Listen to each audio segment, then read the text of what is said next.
ನಮಾಮಿ ಶಂಕರ ಸದಾಶಿವಸಮಾರಂಭಂ ಶಂಕರಾಚಾರ್ಯ ಮಧ್ಯಮಾಂ ಅಸ್ಮದಾಚಾರ್ಯ ಪರ್ಯಂತಂ ವಂದೇ ಗುರು ಪರಂಪರಾಂ ಶ್ರುತಿಸ್ಮೃತಿ ಪುರಾಣಾನಾಂ ಆಲಯಂ ಕರುಣಾಲಯಂ ನಮಾಮಿ ಭಗವತ್ಪಾದಂ ಶಂಕರಂ ಲೋಕಶಂಕರಂ. ನಾಡಿನ ಸಮಸ್ತ ವೀಕ್ಷಕ ಬಂಧುಗಳ ಪಾದಾರವಿಂದಗಳಿಗೆ ನನ್ನ ಶಿರಸಾಷ್ಟಾಂಗ ನಮಸ್ಕಾರಗಳು. ಎಲ್ಲರಿಗೂ ಶುಭೋದಯ. ಮಾತೃದೇವೋ ಭವ. ಬನ್ನಿ ಇವತ್ತಿನ ಪಂಚಾಂಗ ಫಲ ನೋಡೋಣ. 17ನೇ ತಾರೀಕು ಜುಲೈ 2025 ಗುರುವಾರ. ಶ್ರೀ ವಿಶ್ವಾವಸುನಾಮ ಸಂವತ್ಸರೆ, ದಕ್ಷಿಣಾಯನೆ, ಗ್ರೀಷ್ಮ ಋತು, ಆಷಾಢ ಮಾಸೆ, ಕೃಷ್ಣ ಪಕ್ಷದ ಸಪ್ತಮಿ ತಿಥಿ, ರೇವತಿ ನಕ್ಷತ್ರ, ಅತಿಗಂಡ ಯೋಗ, ಭದ್ರಂಕರಣ. ಇವತ್ತಿನ ಪಂಚಾಂಗ ಫಲ. ನಮ್ಮ ನಾಡದೇವಿ ಚಾಮುಂಡೇಶ್ವರಿ ದೇವಿಯ ಜನ್ಮೋತ್ಸವ. ವಿಶೇಷವಾಗಿ ಅಮ್ಮನವರನ್ನ ಪಟ್ಟಕ್ಕೆ ಕುಂದಿರಿಸಿದ್ದು ಇವತ್ತೇ. ಅಮ್ಮನವರನ್ನ ಪಲ್ಲಕ್ಕಿ ಉತ್ಸವ ಆರಂಭ ಮಾಡಿದ್ದು ಇಂದೇ ಅನ್ನತಕ್ಕಂಥದ್ದು.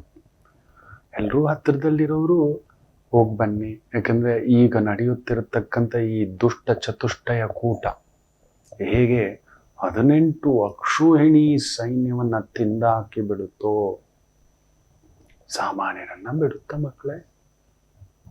ಈ ದುಷ್ಟ ಚತುಷ್ಟಯ ದುರ್ಯೋಧನ, ದುಶ್ಯಾಸನ, ಕರ್ಣ, ಶಕುನಿ, ಹೀಗೆ ನಡೀತಿರೋ ಈ ಕುಜ, ಕೇತು, ರಾಹು, ಶನಿ ಬೇರೆ ವಕ್ರವಾಗಿ ಹೀಗೆ. ಅದರಲ್ಲಿ ಬೇರೆ ನಾಳೆಯಿಂದ ಬುಧ ವಕ್ರಾರಂಭ. ಏನು ಆಪತ್ತು ತಂದಿಡುತ್ತೋ ಅನ್ನೋ ಒಂದು ಆತಂಕ.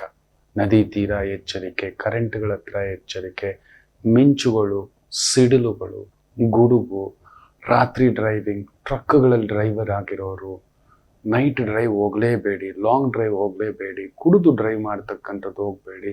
ಯಾರೋ ಒಂದು ಸಣ್ಣ ವಿಚಾರಕ್ಕೆ ಜಗಳ ಮಾಡಿದ್ರೆ ಆಯ್ತು ಅಂತ ಹೊರಟೋಗ್ಬೇಡಿ. ಆ ಜಾಗದಲ್ಲಿ ನಿಂತ್ಕೋಬೇಡಿ.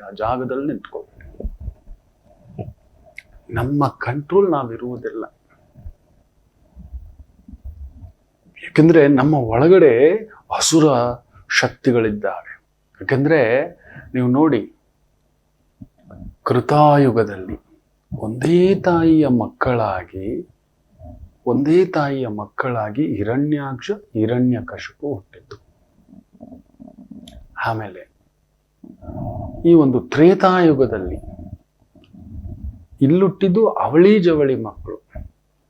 ತ್ರೇತಾಯುಗದಲ್ಲಿ ರಾವಣ, ಕುಂಭಕರ್ಣ ಒಂದೇ ತಾಯಿಯ ಹೊಟ್ಟೆ, ಆದರೆ ಬೇರೆ ಬೇರೆ ರೂಪದಲ್ಲಿ ಬಂದರು. ಒಂದು ಟ್ವಿನ್ಸ್ ಆಗಿ ಬರಲಿಲ್ಲ. ರಾವಣಾಸುರ ಮೊದಲು ಹುಟ್ಟಿದ, ನಂತರ ಕುಂಭಕರ್ಣ ಹುಟ್ಟಿದ. ದ್ವಾಪರ ಯುಗದಲ್ಲಿ ಶಿಶುಪಾಲ, ದಂತವಕ್ರ ಇಬ್ರು 2 ತಾಯಂದಿರ ಮಕ್ಕಳಾಗಿ ಹುಟ್ಟಿದ್ರು. ಅವರಿಬ್ಬರು ಕೃಷ್ಣರ ಸೋದರತೆಯರ ಮಕ್ಕಳು. 2 ತಾಯಿ, ಒಂದು ತಾಯಿ ಹೊಟ್ಟೆಯಲ್ಲಿ ಶಿಶುಪಾಲ, ಇನ್ನೊಂದು ತಾಯಿ ಹೊಟ್ಟೆಯಲ್ಲಿ ದಂತವಕ್ರ. ಇಲ್ಲಿ ನೋಡಿ, ನಿಮಗೆ ಯಾರಿಗೂ ಈ ಸೈನೇಜ್ ಅರ್ಥ ಆಗೋಲ್ಲ. ವೇದಗಳದ್ದು, ಧರ್ಮಗಳದ್ದು, ಒಂದು ಪೌರಾಣಿಕ ಕಥೆಗಳದ್ದು. ಇವರಿಬ್ಬರು ಹುಟ್ಟಿದ್ರಲ್ವಾ, ಹಿರಣ್ಯಾಕ್ಷ, ಹಿರಣ್ಯಕಶಿಪು ಒಂದೇ ತಾಯಿ. ದಿತಿಗರ್ಭ ಸಂಜಾತರಾಗಿ ಹುಟ್ಟುದು. ಅದಿತಿ, ದಿತಿ. ಅದಿತಿ ಬಂದು ದೇವತೆಗಳಿಗೆ, ದಿತಿ ಬಂದು ರಾಕ್ಷಸ ಸಂತಾನಕ್ಕೆ ಅಂತ. ತಂದೆ ಯಾರು? ಕಶ್ಯಪರೇ. ಆಕೆಯಲ್ಲಿದ್ದಂಥ ಮತ್ಸರ ಗುಣಕ್ಕೆ ತಕ್ಕಂತೆ ಮಕ್ಕಳು ಹುಟ್ಟುದು. ಇವರಿಬ್ಬರಿಗೂ ಏನು ಆಸೆ ಹೇಳಿ? ಭೂಮಿ ಮೇಲಿರೋ ಬಂಗಾರವೆಲ್ಲ ನಮ್ಮದೇ ಆಗಿರಬೇಕು ಅಂತ. ಅದಕ್ಕೆ ಅಲ್ವಾ ಭೂದೇವಿನ ಅಪಹರಿಸ್ಲಿಕ್ಕೆ ಹೋಗೋದು. ಯಾರು? ಹಿರಣ್ಯಾಕ್ಷ. ಆಗಲೇ ಅಲ್ವಾ ವರಹಾವತಾರವಾಗಿ ಆ ವಿಷ್ಣು ಬಂದು ಸಂಹಾರ ಮಾಡಿತ್ತು. ವಸುಂಧರೆಯನ್ನ ಕದ್ದು ಬಿಟ್ರೆ ಭೂಮಿಗೆ ಇಲ್ಲದಷ್ಟು ವಜ್ರ, ವೈಡೂರ್ಯ, ಖನಿಜ ಸಂಪತ್ತ. ಇವತ್ತಿಗೂ ಒಂದು 550 600 ಕಿಲೋಮೀಟರ್ ಒಳಗಡೆ ಹೋದರೆ ಎಷ್ಟು ಅಗಣಿತ ವಜ್ರದ ಖನಿಜ ಸಂಪತ್ತಿದೆ ಅಂದ್ರೆ, ಈ ಪ್ರಪಂಚದ ಕುಬೇರೆಲ್ಲ ಸೇರಿದ್ರು ಕೂಡ ನಮ್ಮ ಮುಂದ್ಗಡೆ ಏನೂ ಇಲ್ಲ ಅಂತ ಹೇಳ್ತಾರೆ. ಅಷ್ಟು ಆಳಕ್ಕೆ ಹೋದ್ರೆ ಅಷ್ಟಿದೆ. ಸಚ್ ಹ್ಯೂಜ್ ಖನಿಜ, ವಜ್ರ. ಭೂಮಿನ ಎತ್ತಾಕೊಂಡು ಹೋಗ್ಬಿಟ್ರೆ ಇನ್ನು ಯಾರೂ ಇಲ್ಲ. ಅಂದ್ರೆ ಪ್ರಪಂಚದಲ್ಲಿರೋ ಶ್ರೀಮಂತಿಕೆ ಎಲ್ಲ ನಮಗೆ ಇರಬೇಕು. ಅದಕ್ಕೆ ಯಾರು ಅಧಿಪತಿ? ಈತ ಹೆಂಡತಿನ ಇಟ್ಕೊಂಡ, ಈತ ವಿಷ್ಣು ಹಿಂದ್ಗಡೆ ಹೋದ. ಅವನನ್ನು ಹೊಡೆದಾಕ್ಬಿಟ್ರೆ ಎಲ್ಲ ನಾನೇ ಅನ್ನತಕ್ಕಂಥದ್ದು. ಇಬ್ಬರು ಅದ ಪತನ ಆಗ್ಬಿಟ್ರು. ಸರಿ, ಆಮೇಲೆ ನೋಡಿ, ಒಂದು ಶ್ರೀಮಂತಿಕೆ ಅಂತ ಬಂದ ಮೇಲೆ, ಶ್ರೀಮಂತಿಕೆ ಬಂಗಾರದ ಮೇಲೆ ಆಸೆ ಬಂದ ಮೇಲೆ ಎಲ್ಲರನ್ನೂ ದೋಚೋದೆ, ಕೊಚ್ಚೋದೆ, ಯಜ್ಞ ಯಾಗಗಳನ್ನೆಲ್ಲ ಕೆಡಿಸೋದೆ, ಒಳ್ಳೆದನ್ನೆಲ್ಲ ಕೆಡಿಸೋದೆ. ಹಿರಣ್ಯಾಕ್ಷ, ಹಿರಣ್ಯಕಶಿಪು, ಬಂಗಾರ ಅಧಿಕಾರ ಆಯ್ತು.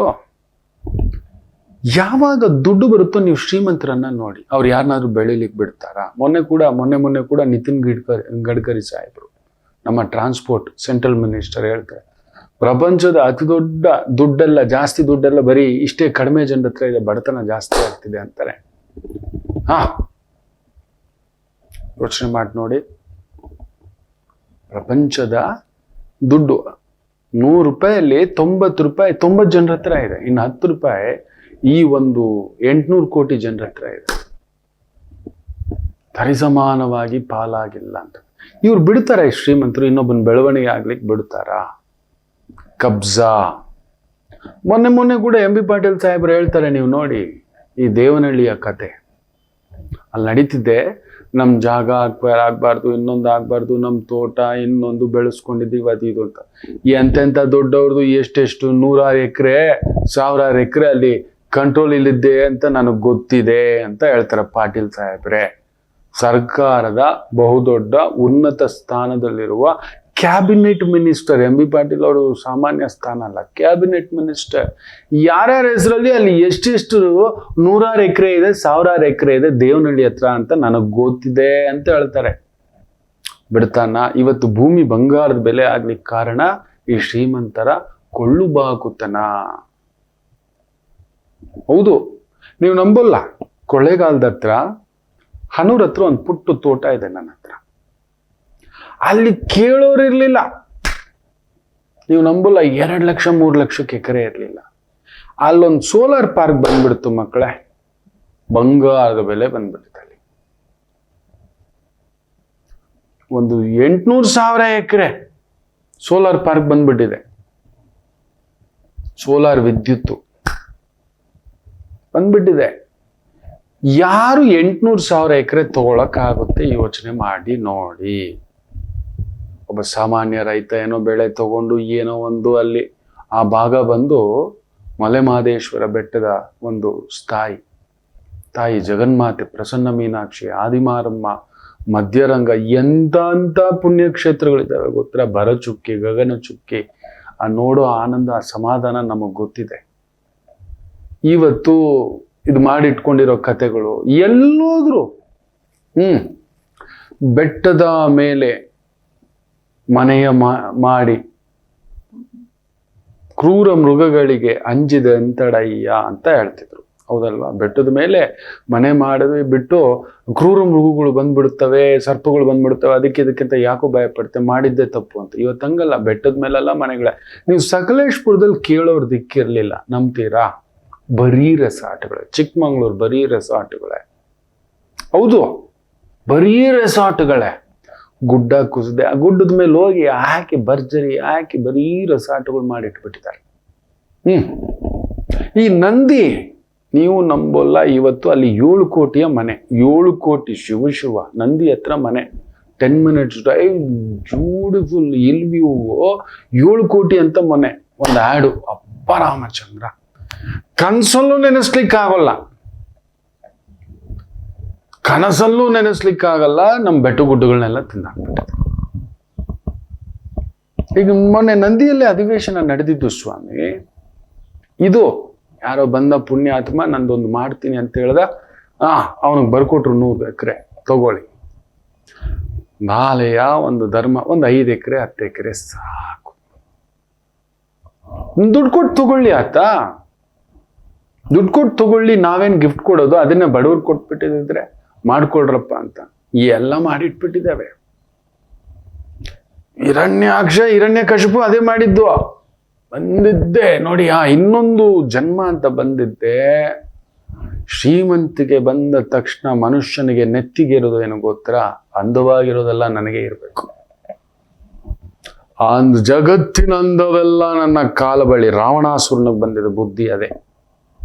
ನೀವು ನೋಡಿ, ಈ ಹುಚ್ಚುತೇವಲು ಶ್ರೀಮಂತಿಕೆ ಬಂದ ತಕ್ಷಣ ನೀವು ನೋಡಿ, ಬೇಕು. ವಿಪರೀತ ದೊಡ್ಡ ಉದ್ಯಮಿ, ಓಡಾಟ, ಏರ್ಪೋರ್ಟಲ್ಲಿ ಕಾಯ್ಲಿಕ್ಕೆ ಆಗೋದಿಲ್ಲ, ಒಪ್ಕೊಳ್ಳೋಣ. ಒಂದು ಪ್ರೈವೇಟ್ ಜೆಟ್ ಬೇಕು, ಅವ್ರಿಗೆ ಬೇಕು, ಒಪ್ಕೊಳ್ಳೋಣ. ಈ ಹುಚ್ಚು ತಿಕ್ಕಲರುಗಳಿಗೆ ಏನಕ್ಕೆ ಬೇಕು? ಒಂಚೂರು ಅಲ್ಪನಿಗೆ ಐಶ್ವರ್ಯ ಬಂದ್ರೆ ಅರ್ಧ ರಾತ್ರಿ ಕೊಡೆ ಹಿಡಿದಂತೆ ಅಂತ ಬರೀ ಪ್ರೈವೇಟ್ ಜೆಟ್ಗಳೇ ಅವನವನ ಹೆಸರಲ್ಲಿ. ಈ ಫಿಲ್ಮ್ ಆಕ್ಟರ್ಗಳು ಒಂದು ಮೂವಿ ಹಿಟ್ ಆಗಿದ ತಕ್ಷಣ ನೀವು ಕೇಳಿ ನೋಡಿ, ಈ ಆಂಧ್ರದ್ದು, ಇವನದ್ದು, ಅವನದ್ದು ಅಂತ. ಅದೃಷ್ಟಕ್ಕೆ ನಮ್ಮ ಕನ್ನಡದ ಯಾವ ಹೀರೋ ಹತ್ರನೂ ಎಲ್ಲಪ್ಪ ಮಾಡ್ಕೊಳ್ಳು ಇಲ್ಲ ಅವ್ರಿಗೆ ಅಂತ ಒಂದು ಇನ್ನು ಭುಜದ ಮೇಲೆ ಇದೆ ತಲೆ. ಸುದೀಪ್ ಅವ್ರು ನೋಡದ್ದ, ಯಶ್ ನೋಡದ್ದ, ಪುನೀತ್ ರಾಜ್ಕುಮಾರ್ ನೋಡದ್ದ, ದರ್ಶನ್ ನೋಡದ್ದ, ಇಲ್ಲ ರಾಜ್ಕುಮಾರ್ ಜಿ ನೋಡೋದ, ದುಡ್ಡ, ಹೆಸರ, ಇನ್ನೊಂದ? ಇಲ್ಲವೇ ಇಲ್ಲ. ಇಲ್ಲಿ ನೋಡಿ ಕಥೆಗಳು ನೀವು ಫುಲ್ಲು ಜಗತ್ತಿನಂದವೆಲ್ಲ. ದ ಮಲ್ಯ ಕೇಸ್ ನಿಮಗೆ ಗೊತ್ತಿಲ್ಲ?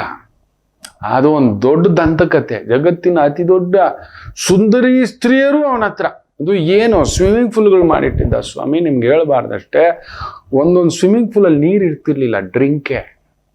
ಇದರಲ್ಲಿ ವಿಸ್ಕಿ, ಇದರಲ್ಲಿ ಜಿನ್ನು, ಇದರಲ್ಲಿ ಈ ತರ ಜಗತ್ತಿನ ಅತಿ ದೊಡ್ಡ ಸುಂದರಿಯರು. ಅದಕ್ಕೆ ಅಂತ ಒಂದು ಏನೇನೋ ಕಾಂಪಿಟೇಷನ್ ನಡೆಸ್ತಿದ್ದ, ಏನೇನೋ ಮಾಡ್ತಿದ್ದ.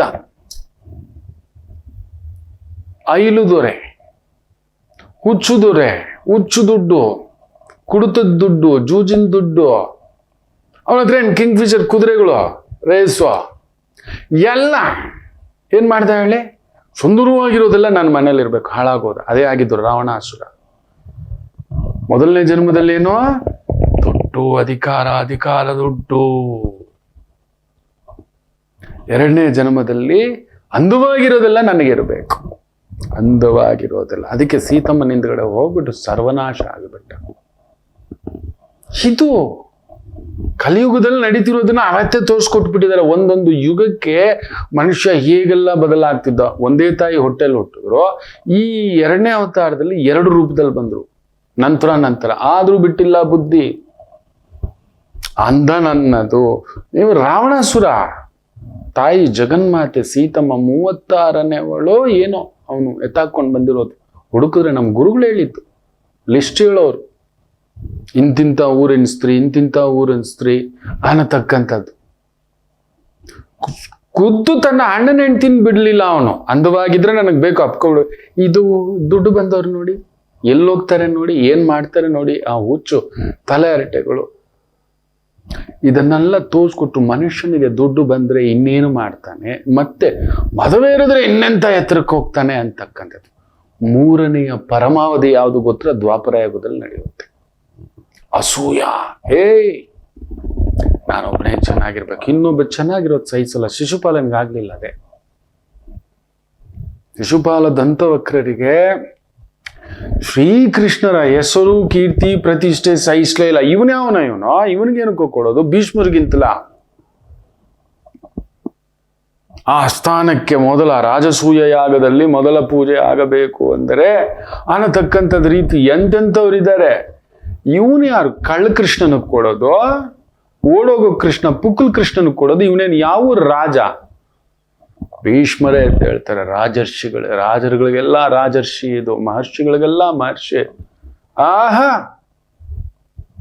ಆಗಲೇ ಸುದರ್ಶನ ಚಕ್ರ ಬಿಟ್ಟು ಕತ್ತರಿಸಾಕೋದು ತಲೆಯನ್ನ. ನನ್ನ ಭಗವಂತ ಅಂದ್ರೆ ಅಸೂಯಾ ಗುಣದ ಪರಮಾವಧಿ ನೆನಪಿಟ್ಟುಕೊಳ್ಳಿ. ಒಬ್ಬ ಮನುಷ್ಯನ ಬಳಿ ಅಧಿಕಾರ, ದುಡ್ಡು ಬಂದ್ರೆ ಅವನು ಸಹಿಸುವುದಿಲ್ಲ. Biggest poison. ಇನ್ನೊಬ್ಬರ ಬೆಳವಣಿಗೆ ಸಹಿಸಲ್ಲ ಮಕ್ಕಳು. ಅವನು ಹಾಳು ಮಾಡಾದರೂ ಸರಿಯೇ, ಹೇಗಾದರೂ ಸರಿಯೇ. ಈ ರೀತಿ ನ್ಯಾಯ ಧರ್ಮ ಇಲ್ಲವೇ ಇಲ್ಲ. ಕಲಿಯುಗಕ್ಕಂತೂ ಕೇಳಲೇಬೇಡಿ.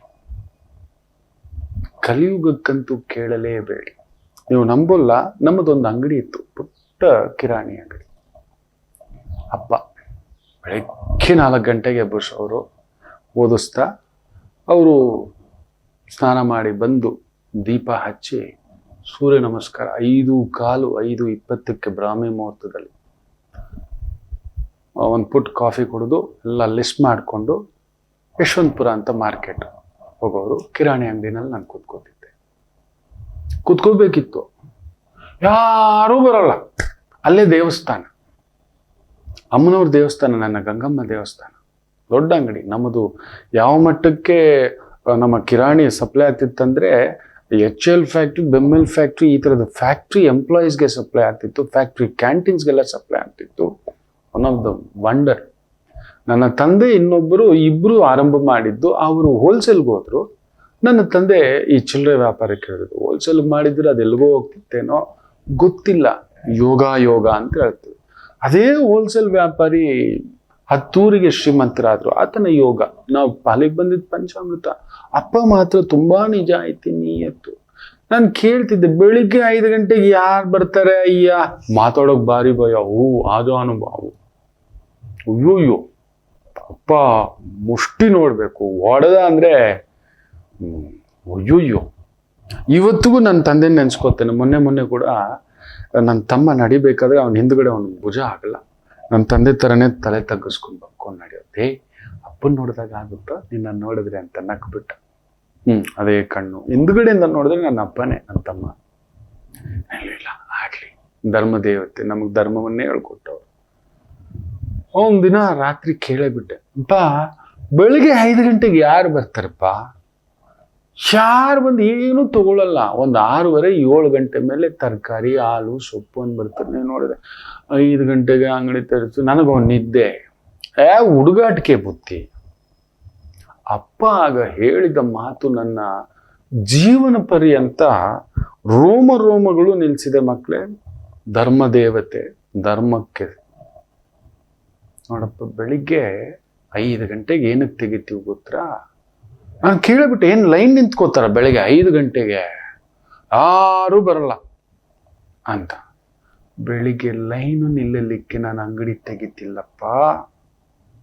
ಯಾರೋ ಪುಣ್ಯಾತ್ಮ ಇಲ್ಲಿ ದೇವಸ್ಥಾನಕ್ಕೆ ಬರ್ತಾನೆ, ಯಾರೋ ಗೊತ್ತಿಲ್ಲ, ಬಂದು ಆ ದೀಪಕ್ಕೆ ಎಣ್ಣೆಯೇನೋ, ಅಮ್ಮನವರಿಗೆ ಒಂದು ಕರ್ಪೂರನೋ, ಒಂದು ಗಂಧದ ಕಟ್ಟಿನೋ ಏನೋ ಒಂದು ತರೋದು ಅಲ್ಲಿ ಇರ್ತದೆ ಬಿಡು ಅಂತ ಬರ್ತಾನೆ. ನಮ್ದೊಂದೇ ಅಂಗಡಿ ಇರೋದು. ಬಂದವನಿಗಿಲ್ಲ, ಇಲ್ಲೇ ಹೂ ಇದೆ, ತುಳಸಿ ಇದೆ, ದೇವ್ರ ಪೂಜಾ ಐಟಮ್ಸು ಇದೆ ನಮ್ಮ ಹತ್ರ. ನಮ್ಮ ಹತ್ರ ಬಂದು ದುಡ್ಡು ಕೊಟ್ಟು ತಗೊಂಡೋಗಿ ದೇವರಿಗೆ ದೀಪ ಹಚ್ತಾನಲ್ವಾ, ಆ ಧರ್ಮದಲ್ಲಿ ನಮಗ್ ಪಾಲು ಬರುತ್ತೆ ಅಂತ ಹೇಳಿದ್ರು. ಅದಕ್ಕೆ ತೆಗೆಯೋದು. 100 ಜನ 1000 ಜನ ಕ್ಯೂ ಕಟ್ತಾರೆ, ಅದು ಬೇರೆ, ಅದು ವ್ಯಾಪಾರ. ಇದು ಧರ್ಮ, ಇದು ಪುಣ್ಯ. ಆ ಪುಣ್ಯ ನಮಗ್ ಬೀಳುತ್ತೆ. ನೋಡ್ದ, ನನ್ನ ಪೂಜೆಗೆ ಬೆಳಿಗ್ಗೆ 5 ಗಂಟೆಗೆ ಅಂಗಡಿ ತೆಗೆದಿಟ್ಟಿದ್ದಾನೆ. ಯಾರೋ ಪುಣ್ಯಾತ್ಮ. ಬರಲ್ಲ ಅಂತೀಯಾ? ನಮ್ಮಪ್ಪ ಕೇಳಿತು. ನಿಜವೇ. ಬೆಳಿಗ್ಗೆ ಯಾರೋ ಎಲ್ಲಿಂದಲೋ ಬರೋರು ಬಂದಲ್ಲಿ ಕಾಲು ತೊಳ್ಕೊಂಡು ಒಂದು ತೆಂಗಿನಕಾಯಿ ಬೇಕಿತ್ತು ಪೂಜೆಗೆ, ಒಂದು ಗಂಧದ ಕಡ್ಡಿ, ಕರ್ಪೂರ, ಎಣ್ಣೆ, ನಿಜವೇ ಅರಿಶಿನ ಕುಂಕುಮ, ಅಮ್ಮನವರಿಗೆ ಒಂದಷ್ಟು ಮೆಣಸು, ಕಲ್ಲುಪ್ಪು, ಈ ಥರ ಏನೋ ಒಂದು ಅಕ್ಕಿ ಪ್ರಸಾದಕ್ಕೆ ಕೊಡೋಕ್ಕೆ ಅಂಗಡಿ ನಾವು ತೆಗೆದಿರ್ತಿದ್ವಿ. ಬೆಳಗ್ಗೆ 5:05 ಬಂದವ್ರು ಅಲ್ಲೇ ಬಾವಿ, ತುಂಬ ಒಳ್ಳೆ ನೀರು, ಗಂಗಮ್ಮ ಬಾವಿ ಅಂದ ಅದೊಂದು ಅಂದ. ಊರಲ್ಲಿ ಕೆಟ್ಟೋಯ್ತು, ಬಾವಿನೂ ಒಣಗೋಯ್ತು ಮಕ್ಕಳೇ. ಎಂಥ ಬಾವಿ ಗೊತ್ತಾ? 10 ನೀರು ಪೋಣಿಸ್ತಿದ್ದಂಥ ಬಾವಿ. 20 ಜನ ಈ ಕಡೆ 10 ಜನ, ಆ ಕಡೆ 10 ಜನ ನೀರೆತ್ತವ್ರು. ನಾವು ಕಣ್ಣಾರೆ ಕಂಡೇ ಇಲ್ಲ. ನನಗೆ ಬುದ್ಧಿ ಬಂದಾಗ ನೋಡಿದ್ದು ಆ ಬಾವಿ ಒಣಗ್ಲಿಕ್ಕೆ ಶುರು ಆಯ್ತು. ನನ್ನ ತಂದೆ ಹೇಳಿದ್ದು, ಯಾರೋ ಪುಣ್ಯಾತ್ಮ ಅಮ್ಮನವ್ರ ಮೇಲೆ ಆಸೆ ಇಟ್ಕೊಂಡು ಬರ್ತಾನೆ, ಅಮ್ಮನೂ ಕಾಯ್ತಿರುತ್ತಪ್ಪ. ಅವನ್ ಬಂದ್ ಪೂಜೆಗೆ ಒಂದು ಗಂಧದ ಕಡ್ಡಿ, ಒಂದಿಷ್ಟು ಕರ್ಪೂರ ತಗೋತಾನೆ. ಅವನು ತುಂಬಾ ಕಷ್ಟಪಟ್ಟು ಧರ್ಮಬದ್ಧವಾಗಿ ಸಂಪಾದನೆ ಮಾಡಿದ್ರಲ್ಲಿ ಅಮ್ಮನಿಗೊಂದು ಸೇವೆ ಅಂತ ಬಂದವನಿಗೊಂದು ಕಾಯೋ, ಹಣ್ಣೋ, ಬಾಳೆಹಣ್ಣು ಈ ತರ ಬಂದು ತಗೊಂಡೋಗಿ ಅಲ್ಲಿ ಹೊಡಿತಾನಲ್ವಾ, ಅವನಿಗೆ ಆ ಪುಣ್ಯ ಕಾರ್ಯದಲ್ಲಿ ನಾವು ಸಹಾಯ ಮಾಡಿದಕ್ಕೆ ನಮ್ಮ ಖಾತೆಗೆ ಪುಣ್ಯ ಆಗ್ತಾನೆ ಅಂತ ಅಪ್ಪ ಹೇಳಿದ್ರು. ನಿಜ ಮಕ್ಕಳೇ. ನೋಡಿ, ಇದೆಲ್ಲ ವ್ಯಾಪಾರ ಕಣೋ. 7 ಗಂಟೆ ಮೇಲೆ ನಡೆಯೋದು, ಅದ್ರ ಮೇಲೆ ಒಂದು ಲಾಭ ಎಲ್ಲ ಸೇರಿಸ್ಕೊಂಡಿರ್ತೀವಿ. ಇನ್ನೊಂದು ಏನೋ ಹೇಳ್ತೀವಿ, ಅದು ಬೇರೆ. ಆದರೆ ಈ ಬೆಳಿಗ್ಗೆ 5 ಗಂಟೆಯಿಂದ ಈ ಒಂದು 7 ಗಂಟೆ ಒಳಗಡೆ, 6:30 ಒಳಗಡೆ ನಡೆಯೋ ಒಂದು ಈ ದೇವರ ಸೇವೆಯಲ್ಲಿ ನಮಗೆ ಪ್ರತಿ ಸೇವೆಯಲ್ಲೂ ನಮಗೆ ಪಾಲಾಗುತ್ತೆ ಅಮ್ಮನವ್ರು ಕಾಣುವಂತ. ನಿಜವಾಗ್ಲೂ ಇವತ್ತು ನಾನು ಚೆನ್ನಾಗಿದ್ದೇನೆ ಅಂದ್ರೆ ಅಂತ ಒಂದು ಧರ್ಮಾತ್ಮ ಹೇಳಿಕೊಟ್ಟಂತ ಧರ್ಮ ಬುದ್ಧಿಯೇ. ಎಷ್ಟು ಜನ ನಾವು ಫಾಲೋ ಮಾಡ್ತಿದ್ದೇವೆ ಈ ತರ? ಕ್ಯೂ ಬೇಕು, ವ್ಯಾಪಾರ ಆಗಬೇಕು, ಬೆಳಗ್ಗೆ 5 ಗಂಟೆಗೆ ಯಾರು ಬರ್ತಾರೆ ಸುಮ್ಮನೆ ಎಬ್ಬರಿಸು ನಾನು ಅಂತ ನಾನು ನೋಡಿ. ಅದಕ್ಕೆ ಹೇಳೋದು ಮಕ್ಕಳೇ, ಧರ್ಮದ ಸುದ್ದಿಗೆ ಹೋಗ್ಬಾರ್ದು. ಆ ಖಾತೆಗೆ ಹಾಕ್ತಾನೆ ಭಗವಂತ, ಹಾಕಿಸ್ತಾನೆ ಅಷ್ಟೇ. ಅದನ್ನ ನೆನಪಲ್ಲಿ ಇಟ್ಕೊಂಡು ನಿಮ್ಮ ಕರ್ತವ್ಯ ನೀವು ಮಾಡಿ, ದಾರಿ ಭಗವಂತನೇ ತೋರಿಸ್ತಾನೆ. ಒಳ್ಳೆಯದಾಗ್ಲಿ. ಮತ್ತಷ್ಟು ಮಾತುಕತೆ ಮುಂದುವರಿಸೋಣ. ಮಾತೃದೇವೋ ಭವ. ನಮಾಮಿ ಶಂಕರ. ನನ್ನ ಪ್ರೀತಿಯ ಆಧ್ಯಾತ್ಮಿಕ ಬಂಧುಗಳೇ, ಪ್ರತಿಯೊಬ್ಬರ ಜೀವನದಲ್ಲೊಂದು ಕೆಲವೊಂದು ಪ್ರಶ್ನೆಗಳಿರುತ್ತೆ. ಉತ್ತರವಿಲ್ಲದ ಪ್ರಶ್ನೆಗಳಿಲ್ಲ. ಅಂಥದ್ದೊಂದು ಸಮಸ್ಯೆ ಇದೆಯಾ? ಜ್ಯೋತಿಷ್ಯ ಮುಖೇನ ಹಾಗೂ ಆಧ್ಯಾತ್ಮಿಕ ಮುಖೇನ ನಿಮ್ಮ ಪ್ರಶ್ನೆಗಳಿಗೊಂದು ಪುಟ್ಟ ಸಮಾಧಾನ. ಈ ಕೂಡಲೇ ಕೆಳಗಿನ ಸಂಖ್ಯೆಗೆ ಕರೆ ಮಾಡಿ, ಇಲ್ಲವೇ ವಾಟ್ಸಪ್ ಮಾಡಿ, ಹಾಗೂ ನಮ್ಮ ನಮಾಮಿ ಶಂಕರ ಯೂಟ್ಯೂಬ್ ಚಾನೆಲ್ ಮುಖಾಂತರವೂ ಕೂಡ ಸರಳ ಪರಿಹಾರವನ್ನು ತಾವು ವೀಕ್ಷಿಸಿ ಹಾಗೂ ಪಡೆಯಬಹುದು. ನಮಾಮಿ ಶಂಕರ. ನಮಾಮಿ ಶಂಕರ. ಕಟಕ ರಾಶಿಗೆ, ಕಟಕ ಲಗ್ನಕ್ಕೆ ಶನಿ ವಕ್ರ ಫಲ 100% ನಿಮ್ಮ ಮೇಲೆ ಸ್ವಲ್ಪ ಪ್ರಭಾವ ಇದೆ. ಗುರು 12, ಕುಜಾಕೇತು 2, ಬುದ್ಧಿಸ್ಥಾನ, ಧನಸ್ಥಾನ, ವೃತ್ತಿಸ್ಥಾನ, ಕುಟುಂಬ ಸ್ಥಾನ, ಕುಜಾಕೇತು ಅಲ್ಲಿದೆ. ಒಂದು ರೀತಿ ಕರೆಂಟ್ ಹೊಡೆಯೋ ಥರ ಆಗತಕ್ಕಂಥದ್ದಾಗುತ್ತೆ. ಶನಿ ಬೇರೆ ಅಷ್ಟಮಾಧಿಪತಿ, ಬಾಧಕಾಧಿಪತಿ, ಹೋಗಿ ಭಾಗ್ಯದಲ್ಲೂ ಒಂದು ಸ್ವಲ್ಪ ಲಾಕ್ ಆಗಿದ್ದ. ಹಬ್ಬ ಸರಿಯಪ್ಪ, ಬಿಡುಗಡೆ ಆಗಿದ್ದೀವಿ, ಕಷ್ಟಪಡೋದು ಅನ್ನೋ ಅಷ್ಟರಲ್ಲಿ ಗುರು ಬೇರೆ ಈ ಮೇ 15, 16ಕ್ಕೆ ಬಂದು 12ನೇ ಮನೇಲಿ ಮಲಗಿಬಿಟ್ಟಿದ್ದಾನೆ ಲಾಭದಿಂದ. ಈಗ ನೋಡಿ, ಕಡಗ ಲಗ್ನಕ್ಕೆ ಬುಧ ಬೇರೆ ಬುದ್ಧಿ ಕೆಡಿಸೋ ವ್ಯಯಾಧಿಪತಿ ನಿಮ್ಮ ಮನೇಲಿ, ಭಾಗ್ಯಾಧಿಪತಿ 12ನೇ ಮನೇಲಿ. ಶುಕ್ರ ಒಬ್ಬ ನೋಡೋಕೆ ಮಾತ್ರ ಪಿಸ್ಟ್ ಅಂತಾರ. ಆಳ್ ನೋಡಿದ್ರೆ ಅಲಂಕಾರ. ನಮ್ಮ ಕಡೆ ಒಂದು ಮಾತಿದೆ, ದೊಡ್ಡವ್ರು ಹೇಳೋದು, ಆಳ್ ನೋಡೋಕೆ ಅಲಂಕಾರ, ಬಾಳ್ ನೋಡಿದ್ರೆ ಬಾಯಿ ಬಡ್ಕೋಬೇಕು. ಈ ಥರದ್ದು ಹೇಳ್ತಾರಲ್ವ. ಕಡಗ ಲಗ್ನಕ್ಕೆ ಅಂಥದ್ದೊಂದು ಆಗತಕ್ಕಂಥದ್ದುಂಟು. ಎಚ್ಚರಿಕೆ. ಅದರಲ್ಲೂ ರಾಜಕಾರಣದಲ್ಲಿದ್ದರೆ ತಲೆದಂಡ ಕನ್ಫರ್ಮ್. ಭಾಗ್ಯಾಧಿಪತಿಯ ವಕ್ರ, ಅದೃಷ್ಟ ಕೊಡೋನೇ ವಕ್ರ. ಭಾಗ್ಯದಲ್ಲಿ ಶನಿ ಬಂದು ಯಾವ ಮನೆಯಲ್ಲಿರ್ತಾನೋ ಅದರ ಪೂರ್ಣ ಫಲ ಯಾವ ನಕ್ಷತ್ರದಲ್ಲಿದ್ದಾನೆ, ಅವನ ನಕ್ಷತ್ರದಲ್ಲೇ ಇದ್ದಾನೆ, ನಿಮಗೆ ಕೊಡಲೇಬೇಕು, ಸಿಗಲೇಬೇಕು. ಅದ್ರ ಮೇಲೆ ನೋಡಿ, ಸೆಪ್ಟೆಂಬರ್ 20ಕ್ಕೆ ಗುರು ಬೇರೆ ನಿಮ್ಮ ಮನೆಗೆ ಬರ್ತಾನೆ. ಹುಚ್ಚಿಸ್ತಾನ ಅನ್ಸುತ್ತೆ, ಹುಚ್ಚಿಡಿಸ್ತಾನೆ. ಎಚ್ಚರಿಕೆ. ಕಡಗ ಲಗ್ನಂ, ಕಡಗ ರಾಶಿ ಖಂಡಿತ ಮನೆಯಲ್ಲಿ ಒಂದು ಹಣಕಾಸು ಸಮಸ್ಯೆಗಳು, ಕುಟುಂಬ ಸಮಸ್ಯೆಗಳು, ಜವಾಬ್ದಾರಿಗಳ ಕೂಟ, ಕೋರ್ಟ್ ಕೇಸು, ಇನ್ನೊಂದು ಏನಾದರೂ ಇತ್ತು, ವೈಟ್ ಫಾರ್ ದಿ ಬರೆ. ಹೇಳಿ, ವೈಟ್ ಫಾರ್ ದಿ ಬರೆ. ಖಂಡಿತ ಮೋಸ ಮಾಡಿದ್ರಿ ಮಾತ್ರ ಜೈಲು ಬಂಧನಂ ನಿಶ್ಚಿತಂ. ಇನ್ನೊಬ್ಬರು ಹೊಟ್ಟೆ ಹೊಡೆದಿದ್ರಿ, ಬದುಕಿತ್ತಿದ್ರಿ, ಜೀವನ ಕಿತ್ತಿದ್ರಿ, ಖಂಡಿತ ಅಂಥದ್ದೊಂದು ನಡೆಯುತ್ತದೆ. ಕಡಗ ಲಗ್ನಂ, ನೋಬಡಿ ಕ್ಯಾನ್ ಸ್ಟಾಪ್ ಯು. ಅವನು ನಿಮಗೆ ಜನ್ಮತ ಕಟಕ ರಾಶಿ, ಕಟಕ ಲಗ್ನಕ್ಕೆ ಅಷ್ಟಮಾಧಿಪತಿ. ಆ ಅಷ್ಟಮವನ್ನೇ ನೋಡ್ತಿದ್ದೆ ನೆಕ್ಸ್ಟ್. ಅಷ್ಟಮಂ ಕಷ್ಟಮಂ. ನೋಡಿ, 3 ರೀತಿಯ ಶನಿಯ ಪ್ರಭಾವವನ್ನು ಹೇಳ್ತಾರೆ. ಒಂದು ಜನ್ಮ ಶನಿ, ಸಾಡೆ ಸಾತಿ ಅಂತ ಏನು ಮಾತಾಡ್ತೇವೆ. ನಿಮ್ಮ ರಾಶಿಯಿಂದ 12ನೇ ಮನೆ, ನಿಮ್ಮ ಮನೆ ಮತ್ತೆ ಮುಂದಿನ ಮನೆ, ತಲೆ, ಹೊಟ್ಟೆ ಮತ್ತು ಪಾದ ಅಂತ ಹೇಳ್ತಾರೆ. ಅಲ್ಲಿ ಬಂದಾಗ ಬಾಧೆ. ನೀವು ನಂತರ ಚತುರ್ಥ ಶನಿ, ಅರ್ಧಾಷ್ಟಮ ಶನಿ ಅಂತ ಹೇಳ್ತೇವೆ, 4ನೇ ಮನೆಯ ಶನಿ. ನನ್ನ ರಾಮಚಂದ್ರ ಪ್ರಭುಗಿದ್ದಿತ್ತು 4ನೇ ಮನೆ ಶನಿ. ಅದರ ನಂತರ ಪಂಚಮ ಶನಿ. ಅಯ್ಯೋ, ಅದಿದ್ದು ಪೂರ್ವ ಪುಣ್ಯ ಸ್ಥಾನದಲ್ಲಿ ನಿಮ್ಮ ಪೂರ್ವ ಪುಣ್ಯಕ್ಕೆ ನಿಂತ್ಕೊಬಿಡುತ್ತೆ. ನಿಮ್ಗೆ ಸಿಗಬೇಕಾದ ಕರ್ಣನಿಗಿತ್ತು. ಅವನು ಎಲ್ಲಿರ್ಬೇಕಿತ್ತು? ಯಾರ ಮನೇಲಿರ್ಬೇಕಿತ್ತು? ಯಾವ ಚಕ್ರವರ್ತಿ ಆಗಬೇಕಿತ್ತು? ಯೋಚನೆ ಮಾಡಿ ನೋಡಿ. ವಿದುರರಿಗಿತ್ತು. ಎಲ್ಲಿರ್ಬೇಕಿತ್ತು ಆ ಪುಣ್ಯಾತ್ಮ? ನೋಡಿ, ನಾನು ಹಿಂದೆ ಹೇಳಿದ್ದೆ, ಧೃತರಾಷ್ಟ್ರನಿಗೆ ಕಣ್ಣು ಕಾಣಿಸಲ್ಲ ಅಂತ ಹೇಳ್ಬಿಟ್ಟು ಪಟ್ಟ ಕಟ್ಟಕ್ ಆಗೋಲ್ಲ ಅಂತ ಹೇಳ್ತಾರೆ. ನನಗೆ ಕಣ್ಣು ಕಾಣಿಸಲ್ಲ, ನಾನು ಹೇಗೆ ಕುತ್ಕೊಳ್ಳೋದು ಅಂತ ಹೇಳ್ಬಿಡ್ತಾನೆ. ಆತ ಕೂಡ ಆಸೆ ಮಾತ್ರ ಇತ್ತು, ದೊಡ್ಡವನಲ್ವಾ. ಅದು ಇದ್ದಿದ್ದೆ ಜನ್ಮತ. ಅಲ್ಲೊಂದು ಒದ್ದಾಟದಲ್ಲೇ ಹುಟ್ಟಿದವನವನು. ಒಂಥರ ವಿಕಾರದಲ್ಲಿ ತಾಯಿ ಅಂಬಿಕಾದೇವಿ ಮಲಗಿದ್ದಲ್ವಾ, ತಾಯಿ ಜಗನ್ಮಾತೆ ಅದು ಎಷ್ಟು ನೊಂದುಕೊಂಡ್ಲು. ವೇದವ್ಯಾಸರ ಜೊತೆ ಬಾಧೆ ಪಟ್ಕೊಂಡು ತನ್ನ ಅತ್ತೆ ಮಾತು ಆ ಕಾಲದಲ್ಲಿ ಮೀರು ಆಗಿರ್ಲಿಲ್ಲ. ಏನೋ ಒಂದಾಗ್ಲಿ, ಒಂದು ಹುಳ ಹೊರಗಡೆ ಬಂದ್ಲಿ, ಅವನು ಹುಳನೇ ಬಂದಿದ್ದು, ದೊಡ್ಡ ಹುಳ, ಸರ್ಪ ಹುಳ, ಎಲ್ಲಾ ರೀತಿಯ ಜಾತಿಯ ವೃಕ್ಷವಾಗಿ ಹುಟ್ಟು ಬಿಟ್ಟಿದ್ದ. ಮೇಲ್ನೋಟಕ್ಕೆ ಮಾತ್ರ ಆಳ್ ನೋಡಿದ್ರೆ ಅಲಂಕಾರ ಅನ್ನೋದೇ ಧೃತರಾಷ್ಟ್ರ. ಅದಕ್ಕೆ ದೈವ ಹುಟ್ಟುವಾಗಲೇ ಅವನಿಗೆ ಕಣ್ ತೆಗೆದಿಟ್ಟಿತ್ತು, ಕಾದಿದ್ದು ತೆಗೆದಿಟ್ಟಿತ್ತು. ಅಂತ ಧೃತರಾಷ್ಟ್ರನಿಗೆ ಚರ್ಚೆ ಆಗುತ್ತೆ, ಮಂತ್ರಾಲೋಚನ, ಈ ಪಟ ಕಟ್ಟಬೇಕು, ಏನ್ ಮಾಡೋದು? ಹಾಗಾಗೋಲ್ಲ. ಸರಿ, ಪಾಂಡು ಮಹಾರಾಜನನ್ನು ಕೇಳ್ತಾರೆ. ಪಾಂಡುರಾಜನನ್ನ, ಮಹಾರಾಜಲ್ಲ ಪಾಂಡುರಾಜನನ್ನ. ಅಂಬಾಲಿಕಾ ದೇವಿಯ ಪುತ್ರ.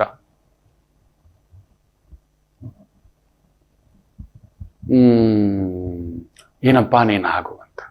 ಅದೇನ್ ಹೇಳ್ತಾನೆ ಗೊತ್ತಾ? ಅಣ್ಣ ಇರ್ಬೇಕಾದ್ರೆ ನಾನು ಪಟ್ಟಕ್ಕೆ ಇರಲ್ಲ ಅಂತ ಹೇಳ್ತಾನೆ. ಅಣ್ಣ ಇರ್ಬೇಕಾದ್ರೆ, ಬದುಕಿರ್ಬೇಕಾದ್ರೆ ಹೌದು ಸ್ವಲ್ಪ ಲೋಪದೋಷ ಇರ್ಬೋದು, ಅದಕ್ಕೆ ಅಂತ ಹೇಳ್ಬಿಟ್ಟು ನೋಡಿ, ಆ ಧರ್ಮ ಬುದ್ಧಿಯೇ ಪಾಂಡವರಿಗೆ ಬಂದಿತ್ತು. ಅಣ್ಣನಿರಬೇಕಾದ್ರೆ ಸಾಧ್ಯವಿಲ್ಲ. ನಮ್ಮ ಮನೆಗಳಲ್ಲಿ ಎಷ್ಟು ಜನಕ್ಕೆ ಅಣ್ಣ ತಮ್ಮ ನಡ್ಕೊಂಡಿದ್ದೀವ ಮಕ್ಕಳೇ ನಾವು? ನಮ್ಮ ಮನೆ ಹೆಣ್ಮಕ್ಳು, ನನ್ನ ತಮ್ಮ, ನನ್ನ ಅಕ್ಕ, ನನ್ನ ತಂಗಿ, ನನ್ನ ಅತ್ತಿಗೆ, ನಾದ್ನಿ ಎಲ್ಲರೂ ನನ್ನನ್ನು ಎಷ್ಟು ಪ್ರೀತಿಸೋಕ್ ಕಾರಣ ನನಗೆ ಗೊತ್ತಿಲ್ಲ. ನನ್ನ ಧರ್ಮವಂತ ತಂದೆ ಅಂಗಡಿ ತೆಗೆಯೋದು 5 ಗಂಟೆಗೆ ವ್ಯಾಪಾರಕ್ಕಲ್ಲಪ್ಪ, ಧರ್ಮಕ್ಕೆ ಅಂತ ಹೇಳಿದ್ದದ್ದು. ಯಾರೋ ಪುಣ್ಯಾತ್ಮ ಬರ್ತಾನೆ, ಅಕಸ್ಮಾತ್ ಏನೋ ಇರಲ್ಲ, ಅವ್ನ ಕೇಳಿ 1-2 ಕರ್ಪೂರ ಕೊಟ್ಬಿಟ್ಟು ಹಚ್ಚೋಗು ಅಂತ ಕಳಿಸು. ಆ ಧರ್ಮದ ಒಂದು ಭಾಗ, ಪುಣ್ಯದ ಒಂದು ಭಾಗ ನಮ್ಮ ಖಾತೆಗೆ ಆಗುತ್ತೆ ಕಣೋ, ನಿಂಗೆ ಗೊತ್ತಿಲ್ಲ ಅಂತ ಹೇಳ್ಕೊಟ್ಟವ್ರು ನನ್ನ ತಂದೆ. ಅದಕ್ಕೇನೋ ಇನ್ನೂ ನಾನು ಜೀವಂತ ಇದ್ದೇನೆ, ಬದುಕಿದ್ದೇನೆ, ನಿಮ್ಮ ಮುಂದ್ಗಡೆ ಇದ್ದೇನೆ ಅನ್ನುವುದಕ್ಕೆ ಪರಿಪೂರ್ಣ ಸಾಕ್ಷಿ ಸತ್ಯ ಹೇಳ್ತಾನೆ. ಮಕ್ಕಳೇ, ನನ್ನ ತಂದೆ ಮಾಡಿದ, ತಾಯಿ ಮಾಡಿದ ಪುಣ್ಯ, ಹಿರಿಯರು ಮಾಡಿದ ಪುಣ್ಯ ನಮ್ಮ ಖಾತೆಗೆ ಹಾಕಿಸಿದೆ ತಾಯಿ ಜಗನ್ಮಾತೆ. ನಾನೇನ್ ಮಾಡಿದ್ದೇನೆ? ಅನವರ್ತ ಕೋರಿಕೆ ಉಂಟು, ನೀನ್ ನಡೆಸ್ದಾಗವ್ವ ಅಂತ ಹೀಗೇ ನಿಂತು ಬಿಟ್ಟಿದ್ದಾನೆ. ಅಷ್ಟೇ ಅಷ್ಟೇ. ಎಲ್ಲಿಯ ಭಾವ ನಮ್ಮದಾ? ನಮಗೀ ಶಕ್ತಿಯ? ಇದು ಲೆಕ್ಕಾಚಾರ. ಸೊ ಅಂಥದ್ದು ಪಾಂಡು ಮಹಾರಾಜ ಬೇಡ ಅಂತ. ಸರಿ, ವಿದುರರು ದಾಸಿಪುತ್ರ. ಇಷ್ಟಕ್ಕೂ ಯಾರು ಹೊಟ್ಟೆನಲ್ಲಿ ಹುಟ್ಟಬೇಕಿತ್ತು? ಅಂಬಿಕಾ ಪುತ್ರ ಆಗ್ಬೇಕಿತ್ತು, ಅಂಬಿಕಾ ದೇವಿಯ ಪುತ್ರ. 3ನೇ ಬಾರಿ ನೀನು ಹೋಗಿ ಮಲ್ಕೋ, ಇನ್ನೊಂದು ಮಗು ಮಾಡು ಅನ್ನುತ್ತೆ ಸತ್ಯವತಿ ದೇವಿ. ಅಂತೇಳಿ ನನ್ನ ಕೈಯಲ್ಲಿ ಆಗೋದೇ ಇಲ್ಲ, ಅಮ್ಮ ಪಟ್ಟು ಕುತ್ಕೊಬಿಡುತ್ತೆ, ಒಪ್ಪೋದೇ ಇಲ್ಲ. ಏನ್ ಮಾಡ್ತಾಳೆ ಪುತ್ರ? ಆ ಮಲಗುವ ದಿನ ತನ್ನ ಅತ್ಯಂತ ಪ್ರಿಯಾತಿ ಪ್ರಿಯವಾಗಿರ್ತಕ್ಕಂಥ ಒಬ್ಬ ದಾಸಿನ ಕರೆದು, ನೋಡು, ನನಗೆ ವ್ಯಾಸರ ಜೊತೆ ಮಲ್ಗಕ್ಕಾಗಲ್ಲ, ಆ ಮನುಷ್ಯ ಪಶು ತರ ಭೋಗಿಸ್ತಾನೆ. ವ್ಯಾಸರಿಗೆ ಹೆಣ್ಣಿನ ಸಂಪರ್ಕವೇ ಇಲ್ವೇ? ಕಾಡಲ್ಲಿರೋ ತಪಸ್ವಿ, ಧ್ಯಾನಿ, ಜೀವನ್ಮುಖ ಆತ ಬೇರೆ ತ್ರಿಕಾಲ ಜ್ಞಾನಿ. ಆತನಿಗೆ ಹೆಣ್ಣಿನ ಸಂಘವೂ ಬೇಕಿಲ್ಲ, ಏನೂ ಇಲ್ಲ. ಇಚ್ಛಾಶಕ್ತಿ ಸ್ವರೂಪ, ಕ್ರಿಯಾತ್ಮಕ ಸ್ವರೂಪ. ಆತನಿಗೆ ಅಮ್ಮನ ಆಜ್ಞೆ ಅಷ್ಟೇ ಬರಬೇಕು. ಸೊ ಒಂದು ಹೆಣ್ಣನ್ನ ಆನಂದಿಸ್ಬೇಕು, ಪೂಜಿಸ್ಬೇಕು, ಅರ್ಥ ಮಾಡ್ಕೋಬೇಕು. ಸಮಯನೂ ಕೊಟ್ಟಿಲ್ವೇ? ಹೇಳ್ತಾನಮ್ಮ ಸಮಯ ಕೊಡಲ್ಲ.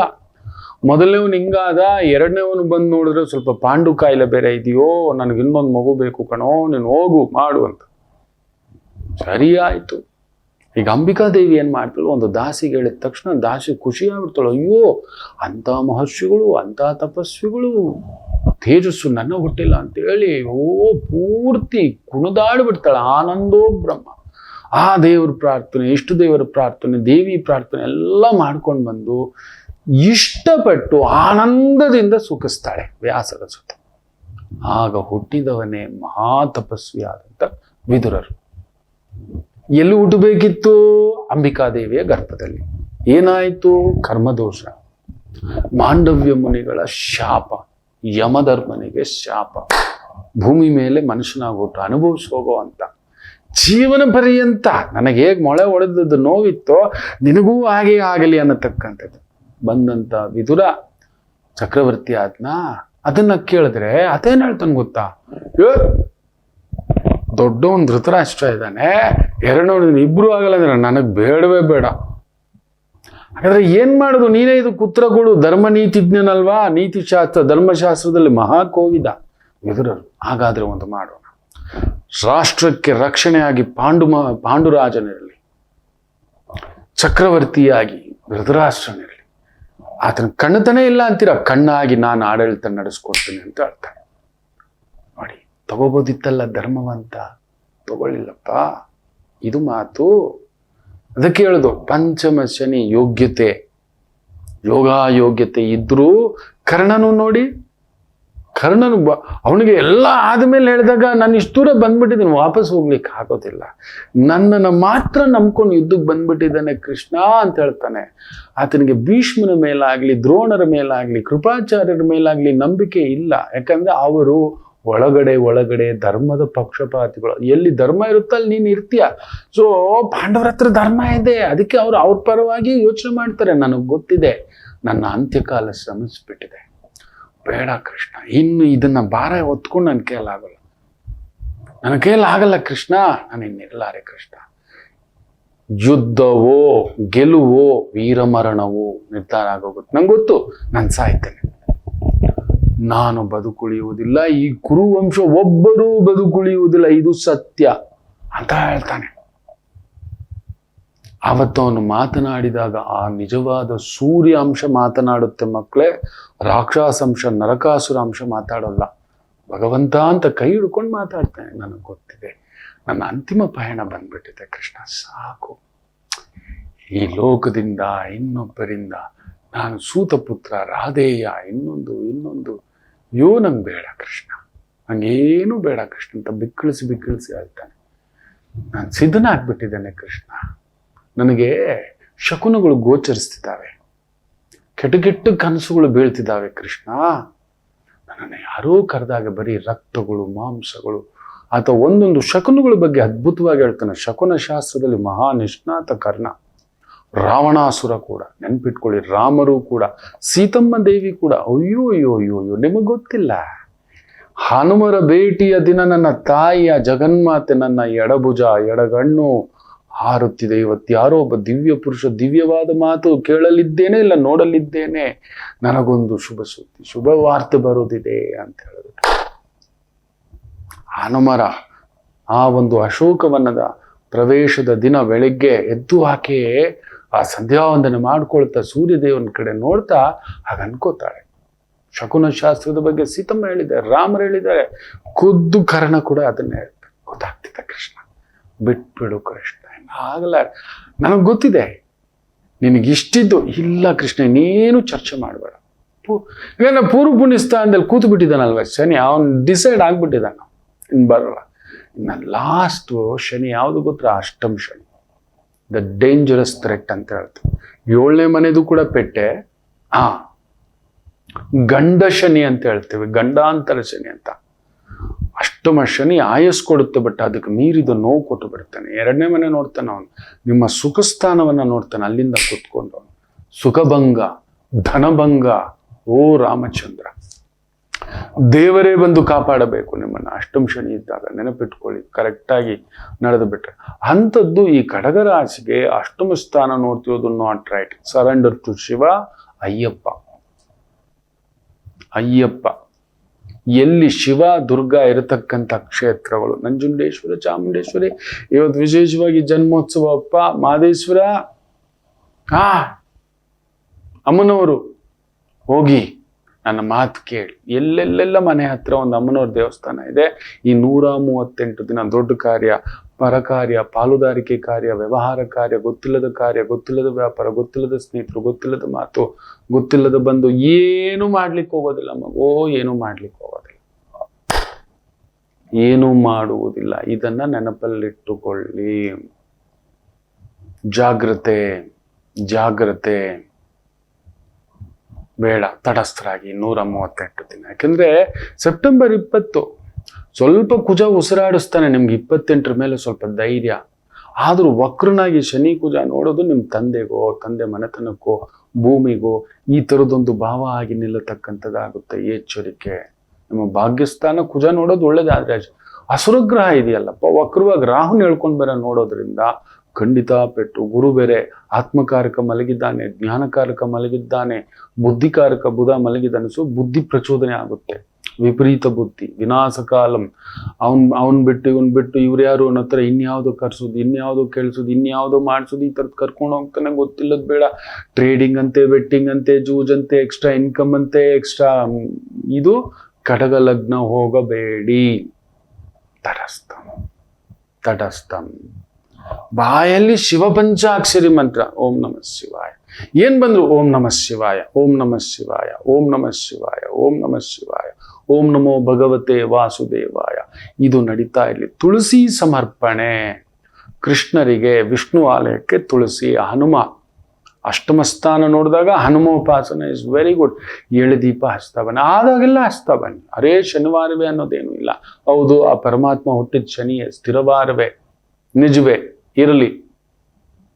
ವಯಸ್ಸಾದವರ ಸೇವೆ ಮಾಡಿ, ವಯಸ್ಸಾದವರ ಸೇವೆ ಮಾಡಿ. ಎಷ್ಟು ಊಟ ದಾನ ಮಾಡ್ತಿರೋ ಈ 138 ದಿನ ಭಾಗ್ಯಕ್ಕೆ ಬಂದಾಗ ಮರಳಿ ನಿಮಗೊಂದು ಬದುಕು ಕೊಡ್ತಾನೆ ಮಕ್ಕಳೇ. ನನ್ನ ಮಾತು ಕೇಳಿ. ಅದರಿಂದ ಊಟದಾನ, ಅನ್ನದಾನ, ಅನ್ನದಾನದಲ್ಲಿ ಶನೇಶ್ವರ ಇದ್ದಾನೆ. ಇನ್ನೊಬ್ಬರ ಬಡತನ, ಇನ್ನೊಬ್ಬರ ನೋವು, ಇನ್ನೊಬ್ಬರ ದುಃಖ, ಇನ್ನೊಬ್ಬರ ಸಮಸ್ಯೆ, ಈ comes and stands with you. ಮಾಡ್ಕೋತೀರಿ ಅಂತ ಅನ್ಕೋತೇನೆ, ಕಾಯ್ತಿರ್ತೇನೆ. ಆಯ್ತ್ರೋ, ಒಂದು ಪುಟ್ಟು ವಿರಾಮ ತಗೊಂಡು ವಾಪಸ್ ಬರೋಣ. ಮಾತೃದೇವೋ ಭವ. ನಮಾಮಿ ಶಂಕರ. ನನ್ನ ಪ್ರೀತಿಯ ಆಧ್ಯಾತ್ಮಿಕ ಬಂಧುಗಳೇ, ಪ್ರತಿಯೊಬ್ಬರ ಜೀವನದಲ್ಲೊಂದು ಕೆಲವೊಂದು ಪ್ರಶ್ನೆಗಳಿರುತ್ತೆ. ಉತ್ತರವಿಲ್ಲದ ಪ್ರಶ್ನೆಗಳಿಲ್ಲ. ಅಂಥದ್ದೊಂದು ಸಮಸ್ಯೆ ಇದೆಯಾ? ಜ್ಯೋತಿಷ್ಯ ಮುಖೇನ ಹಾಗೂ ಆಧ್ಯಾತ್ಮಿಕ ಮುಖೇನ ನಿಮ್ಮ ಪ್ರಶ್ನೆಗಳಿಗೊಂದು ಪುಟ್ಟ ಸಮಾಧಾನ. ಈ ಕೂಡಲೇ ಕೆಳಗಿನ ಸಂಖ್ಯೆಗೆ ಕರೆ ಮಾಡಿ, ಇಲ್ಲವೇ ವಾಟ್ಸಪ್ ಮಾಡಿ, ಹಾಗೂ ನಮ್ಮ ನಮಾಮಿ ಶಂಕರ ಯೂಟ್ಯೂಬ್ ಚಾನೆಲ್ ಮುಖಾಂತರವೂ ಕೂಡ ಸರಳ ಪರಿಹಾರವನ್ನು ತಾವು ವೀಕ್ಷಿಸಿ ಹಾಗೂ ಪಡೆಯಬಹುದು. ನಮಾಮಿ ಶಂಕರ, ನಮಾಮಿ ಶಂಕರ. ಗುರುವಾರ ಸಪ್ತಮಿ, ದೇವಿ ಸಪ್ತಮಿ, ರೇವತಿ ಸಪ್ತಮಿ, ಅಮ್ಮನವರ ಸಪ್ತಮಿ. ಅಬ್ಬೋ, ಗುರುವಾರ ಅಮ್ಮನವರ ದಿನ, ಅಮ್ಮನವರ ಪೂಜೆ, ಅಮ್ಮನವರ ದರ್ಶನ. ಶಿವನ ವಾರ, ಮಹಾವಾರ. ದಕ್ಷಿಣಾಮೂರ್ತಿ ವಾರ. ದಕ್ಷಿಣಾಮೂರ್ತಿಯ ದರ್ಶನ ಒಂದರಿಂದಲೇ ಅಪಮೃತ್ಯುವನ್ನ ಒಂದೇ ಒಂದು ಭಗವಂತ ದಕ್ಷಿಣಾಭಿಮುಖವಾಗಿ ಇರತಕ್ಕಂಥ ಜ್ಞಾನ ಬಂಧು, ಜ್ಞಾನ ಸಿಂಧು. ಓಂ ಅರಂ ಮುಖ ಕಮಲವಾಸಿನಿ, ಪಾಪಾತ್ಮಂ ಕ್ಷಯಂ ಕರಾರಿ, ವಾಡ ವಾಡ ವಾಗ್ವಾದಿನಿ. ಓಂ ಐಂ ಹ್ರೀಂ ಕ್ಲೀಂ. ಆ ತಾಯಿ ನೆನೆಸ್ಕೋತಿದ್ರೇನೆ ನಮಸ್ವಾಹ ಅಂತ ತಾಯಿ ಜಗನ್ಮಾತೆ ಮಾಡ್ಕೊಳ್ಳಿ. ಮನೆ ಹತ್ರ ಈ ಒಂದು ಅಸುರ ಗ್ರಹಗಳ ಆ ಒಂದು ಉತ್ಪ್ರೇಕ್ಷೆ ನಡೀತಿರೋದ್ರಿಂದ ಒಂದು ಪುಟ್ಟ ದೀಪಾರಾಧನೆ ಮಾಡ್ಕೊಳ್ಳಿ ಅಂತ ಹೇಳ್ತಾ, ರೇವತಿ ನಕ್ಷತ್ರ, ಚಂದ್ರ ಬುಧನ್ ಸಾರದಲ್ಲಿದ್ದು, ಬುಧ ಬುಧನ್ ಸಾರದಲ್ಲೇ ಇದ್ದಾನೆ. Something service oriented, communication, telecalling, management, financial advisor, insurance advisor, loan advisor, ಈ ರೀತಿಯ ವೃತ್ತಿ ಉದ್ಯೋಗ ತೊಡಗಿಸ್ಕೊಂಡಿರ್ತಕ್ಕಂಥವರಿಗೆ ವಿಶೇಷ ಅಭಿವೃದ್ಧಿ. ಅದರಲ್ಲೂ ಸೂರ್ಯ ಬೇರೆ ಅಲ್ಲಿ ಬಂದಿದ್ದಾನೆ, ಕೇಂದ್ರ ಸ್ಥಾನ. ಬುಧಾದಿತ್ಯ ಯೋಗವಾಗುತ್ತೆ. ಗೌರ್ಮೆಂಟ್ ಅಡ್ವೈಸರ್ ಓಡಾಟ ಇರುತ್ತೆ. ಇದು ಮಾಡೋದು, ಅದು ಬೆಟ್ರ, ಈ ಇನ್ಕಮ್ ಬೆಟ್ರ. ಬುಧ ಹಾಗೆ, ಇವ್ರು 1 ರೂಪಾಯಿ ಕೊಟ್ರೆ ಇವ್ರ ಕಡೆ, ಅತ್ತೆ 10 ರೂಪಾಯಿ ಕೊಟ್ರೆ ಅತ್ತೆ ಕಡೆ, ಸೊಸೆ 30 ರೂಪಾಯಿ ಕೊಟ್ರೆ ಸೊಸೆ ಕಡೆ. ಈ ರೀತಿ ಇರ್ತಾನೆ, ಜಾಗ್ರತೆ. ವೃಷಭ ರಾಶಿ, ಚಂದ್ರ ಬುಧನ್ ಸಾರದಲ್ಲಿ ಚೆನ್ನಾಗಿದೆ, ಓಡಬೇಕು. ಅಡ್ವೈಸ್ ತಗೊಳ್ಳಿ ಬೇರೆಯವ್ರದ್ದು. ಯಾಕಂದ್ರೆ ಬುಧ 3ನೇ ಮನೆಯಲ್ಲಿ ಸೂರ್ಯನ ಜೊತೆ ಕುಳಿತಿರೋದ್ರಿಂದ ತಲೆ ಕೆಡಿಸ್ತಾನೆ. ನನಗೆ ಗೊತ್ತು, ನಾನು ಮಾಡಬಲ್ಲೆ, ನನಗೆಲ್ಲ ಗೊತ್ತು, ಆ ರೀತಿ ಮಾಡಿಸ್ತಕ್ಕಂಥದ್ದಾಗುತ್ತೆ. ಸ್ವಲ್ಪ ಸ್ಲೋ ಡೌನ್. ಆತುರಗಾರನಿಗೆ ಬುದ್ಧಿ ಮಟ್ಟ, ಆತುರ ಪಡಿಸ್ತಾನೆ. ಬಿಸ್ನೆಸ್ ಅಂದಮೇಲೆ ಒಂದು ತಾಳ್ಮೆ ಬೇಕು, ವ್ಯವಹಾರ ಅಂದಮೇಲೆ ಒಂದು ತಾಳ್ಮೆ ಬೇಕು, ಕುಟುಂಬ ಅಂದಮೇಲೆ ತಾಳ್ಮೆ ಬೇಕು, ಯಜಮಾನ ಆದ್ಮೇಲೆ ತಾಳ್ಮೆ ಬೇಕು, ವಿದ್ಯಾರ್ಥಿ ಅಂದಮೇಲೆ ತಾಳ್ಮೆ ಬೇಕು. ಎಲ್ಲದಕ್ಕೂ ತಾಳ್ಮೆಯೇ ಮೂಲ ಮಂತ್ರ. ತಾಳ್ಮೆಯಿಂದ ಇದ್ದವನು ನನ್ನವ್ವ ಹೇಳ್ಕೊಟ್ಟಂಥದ್ದು, ಜಗತ್ತೇ ಆಳಬಲ್ಲ ಕಾಣುವಂತ ತಾಳ್ಮೆ. ತಾಳ್ಮೆ ಇವತ್ತು ಅದನ್ನು ಫಾಲೋ ಮಾಡಿ. ವೃಷಭಂ ವಿಜಯ. ಇನ್ನು ಮಿಥುನ ರಾಶಿ, beautiful day. Consultancy, event management, technical consultant, management consultant, IT consultant, ಈ ರೀತಿಯ ವೃತ್ತಿ ಉದ್ಯೋಗದಲ್ಲಿರ್ತಕ್ಕಂಥವರಿಗೆ ವಿಶೇಷ ಅಭಿವೃದ್ಧಿ. ಬುಧ ಸೂರ್ಯ ಈ ರೀತಿ ಸೇರಿದಾಗ ಹ್ಯಾಕಿಂಗ್ ವಿದ್ಯೆಗಳು, ಅದರಲ್ಲಿ ಟ್ರೈ ಮಾಡಿ. ಇವತ್ತು ಪ್ರತಿ ಕಂಪನಿಗೂ ಮಕ್ಕಳೇ ಹೇಳ್ತೇನೆ, Shani Budha Surya, hackers are required. Ethical hackers. ತುಂಬ ದೊಡ್ಡ ದೊಡ್ಡ ಕಂಪ್ನಿಗಳದ್ದು ಡೇಟಾ ಕಳ್ತನ ಮಾಡ್ತಿದ್ದಾರೆ. ಅದನ್ನ ಪ್ರೊಟೆಕ್ಷನ್ ಮಾಡೋಕೆ they are ready to spend million ಗಟ್ಟಲೆ. ಸೊ ಡೇಟಾ ಹ್ಯಾಕಿಂಗಿಗೆ ಸಂಬಂಧಪಟ್ಟಂಥದ್ದು, ಎಥಿಕಲ್ ಹ್ಯಾಕಿಂಗ್ಗೆ ಸಂಬಂಧಪಟ್ಟಂಥ ಇಂಜಿನಿಯರಿಂಗ್ ಅಭ್ಯಾಸ, ವಿಜ್ಞಾನ, ವಿದ್ಯೆಯನ್ನ ಕಲೀರಿ. ನಿಮ್ಮ ಜೀವನ ಭವಿಷ್ಯ ತುಂಬಾ ಲಕ್ಷಾಂತರ ಹ್ಯಾಕರ್ಸ್ ಬೇಕು ಇವತ್ತು ನೋಡಿ, ಟ್ರೈ ಮಾಡಿ ನೋಡಿ.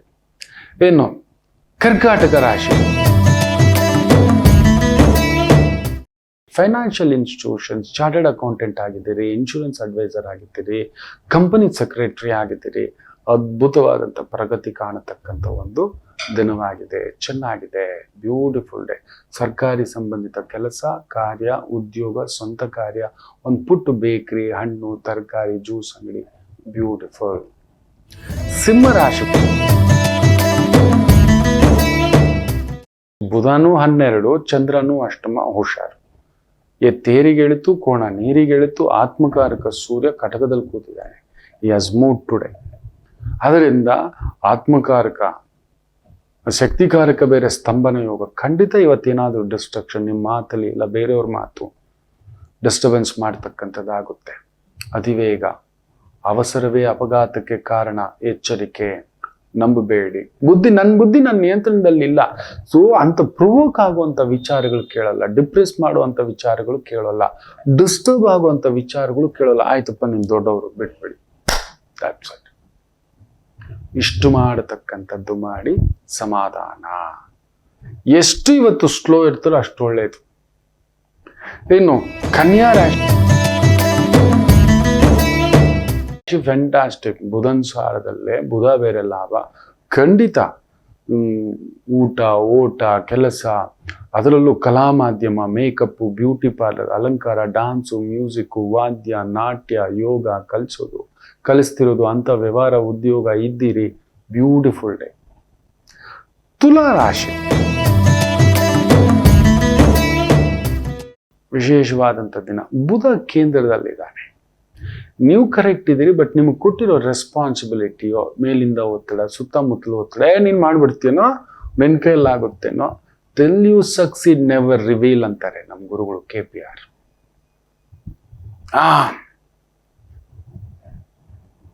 ಏಳಬೇಡ, ಗೆದ್ದ ಮೇಲೆ ಲೋಕಕ್ಕೆ ಗೊತ್ತಾದ ಮೇಲೆ ಆಗ್ಲಿ. ಸುದರ್ಶನ ಚಕ್ರ ಇವ್ರದೇ ಅಂತ ಅಂತ ಗೊತ್ತಾದಾಗ ಗೊತ್ತಾಗ್ಲಿ. ಅಲ್ಲಿವರೆಗೂ ನೀವು ಸುದರ್ಶನ ಚಕ್ರ ಸಾಧನೆ ಮಾಡಿದ್ದು ಹೇಳಬೇಡಿ, ಸುದರ್ಶನ ಕ್ರಿಯೆ ಸಾಧನೆ ಮಾಡಿದ್ದು ಹೇಳ್ಬೇಡಿ. ಇವತ್ತು ಅದೊಂದು ಪ್ಲಾಟ್ಫಾರ್ಮ್ ಅಲ್ಲಿ ನಿಂತ್ಕೊಳ್ಳಿ, ಗೆಲುವು ನಿಮ್ದು. ಇಲ್ಲ ಬಾಯಿ ಜಾರಿ ನಿಮ್ಮ ಸಕ್ಸಸ್ಸೋ ಸ್ಟ್ರೆಂತೋ ಹೇಳಿ ನೋವು ತಿಂತಕ್ಕಂಥದ್ದಾಗುತ್ತೆ. ಎಚ್ಚರಿಕೆ. ವೃಶ್ಚಿಕ ರಾಶಿ,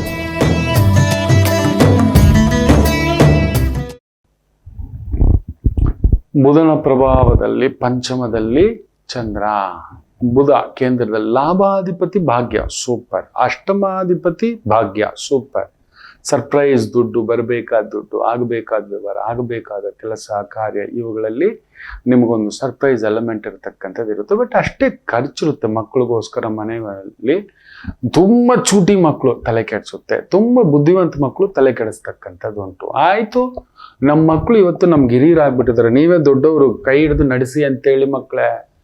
ಅವ್ರ ಹಿಂದುಗಡೆ ಶರಣ ಒಂದ್ ನೆನ್ಪಿಟ್ಕೊಳ್ಳಿ. ನಾನು ಯಾವಾಗ್ಲೂ ಹೇಳ್ತಿರ್ತಾನೆ, ದೊಡ್ಡವರಾಗಿ ನಾವು ಚಿಕ್ಕವ್ರ ಹತ್ರ ಮೊದಲು ನಾವು ಸೋಲಬೇಕು. ಅವ್ರ ಹತ್ರ ಒಂದು ಆಯ್ತು ನಾನು ಅಂದ್ಬಿಟ್ರೆ ಆಯ್ತು. ಮಕ್ಕಳು ಅವರು ಇನ್ನೆಲ್ಲಿ ಹೋಗ್ತಾರೆ, ಅವ್ರು ಹಠಕ್ಕೆ ನಿಂತು ಬಿಡ್ತಾರೆ. ನಮ್ದೇ ಪ್ರತಿರೂಪ ಡಬಲ್ ಆಗ್ಬಿಡ್ತಾರೆ, ತ್ರಿಬಲ್ ಆಗ್ಬಿಡ್ತಾರೆ. ದೊಡ್ಡವರಾಗಿ ನಾನು ಬಗ್ಗಲ್ಲ ಅಂದ್ರೆ ಅವ್ರು ಬಗ್ಗಲ್ಲ, ನೆನ್ಪಿಟ್ಕೊಳ್ಳಿ. ಅವ್ರು ಇದ್ದಿದ್ದು ಕೆಟ್ಟೋಗ್ಬಿಡ್ತಾರೆ. ಫಸ್ಟ್ ಅವ್ರ ಕೈ ಇಟ್ಕೊಂಡು ಸಾರಿ ನಾನು ಏನೋ ಸಿಟ್ಟಲ್ಲಿ ಅಂದ್ಬಿಟ್ಟೆ ಕಣೋ ಅಂತ ಹೇಳಿ ನೋಡಿ.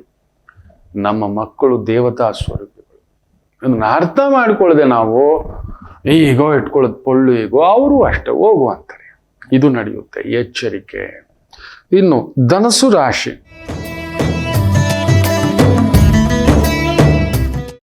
Financial consultant, teaching, coaching, training, guiding, banking, cashier, insurance, loans, funding, ಇಂತಹ ಒಂದು ವೃತ್ತಿ ಉದ್ಯೋಗ ತೊಡಗಿಸ್ಕೊಂಡಿರೋರಿಗೆ ವಿಶೇಷ ಅಭಿವೃದ್ಧಿ.